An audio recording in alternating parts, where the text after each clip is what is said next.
जब आप कई सारी बोरियों को एक लकड़ी के तख्ते से रखते हैं तो उसको एक जगह से दूसरी जगह ले जाने के लिए हमको कई सारे लकड़ी के गट्ठे और कई लकड़ी के पेड़ का यूज़ करना पड़ता था प्राचीन काल में। लेकिन कुछ समय बाद आपने पेड़ की लकड़ी काट के उसका एक यूज़ एक जगह से दूसरी जगह जो नाश्ता था तो एक जगह से दूसरी जगह माल जाता था। लेकिन आपने एक लकड़ी से एक सर्किल के 4 हिस्से बना लिए। जब आप उन्हें 4 हिस्सों को जोड़ते हैं तो एक पहिया बन जाता है। लेकिन अभी ये पूरा नहीं हुआ था, इसीलिए आपने बीच में एक लिया गट्टा को, उसमें तिल्लियां लगा दी जिससे कि ये पूरा पहिया निर्माण हो गया।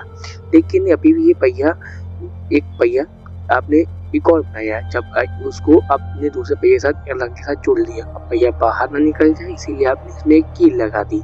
लेकिन आप देखिए इस पे आप ठेलिया ज्वाइन कर देते हैं तो आपको अपनी कोई सामान ले जाना होता है तो आप आराम से उसको ले जा सकते हैं। अब आपका बन गया ठेलिया। और सब्सक्राइब प्लीज।